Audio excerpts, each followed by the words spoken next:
जी, माननीय Shri Madan Rathore ji demand to address the problem of begging in the country.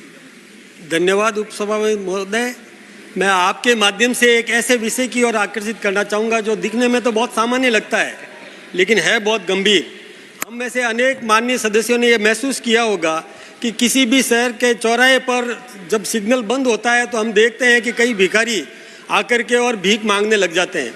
इसमें से कई महिलाएं छोटे छोटे बच्चों को गोद में लेकर के और ऐसे आ जाती है कि वो बच्चा बिल्कुल जैसे वो ड्रग दिया हुआ होता है और वो ऐसे लटका हुआ गर्दन और उसकी होती है। ये बच्चे सब गायब किए हुए होते हैं या किसी से और किराए पर लिए हुए होते हैं और वो हम दया करके और उनको भीख दे देते हैं। आप एक कल्पना करें कि देश में कई बच्चे गायब हो रहे हैं जो अभी तक पकड़े नहीं गए हैं। ऐसे गिरोह पनप गए हैं और गिरोह का सरगना कहीं और बैठा होता है और ऐसे भिखारियों से भिक्षा मंगवाता है। अब वो बच्चा जो अभी बचपन में ही जो उसको ड्रग दिया जा रहा है वो बच्चा बड़ा होकर के क्या बनेगा इसकी कल्पना की जा सकती है। यही नहीं, वो महिला जो है वो हष्ट पुष्ट होती है।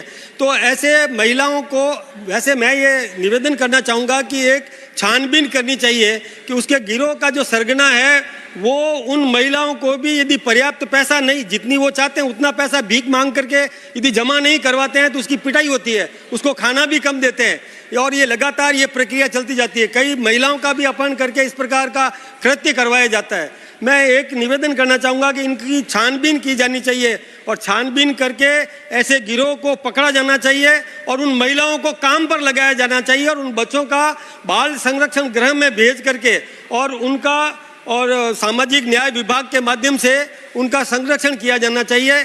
और अपन ये भी महसूस करते हैं कि कई विदेशी मेहमान भी आते हैं और वो सब ये दृश्य देखते हैं तो हमारे देश की छवि भी खराब होती है। इसके लिए मैं आपके माध्यम से निवेदन करना चाहूँगा कि सरकार इस प्रक्रिया को और रोकने के लिए पर्याप्त कदम उठाए। बहुत बहुत धन्यवाद।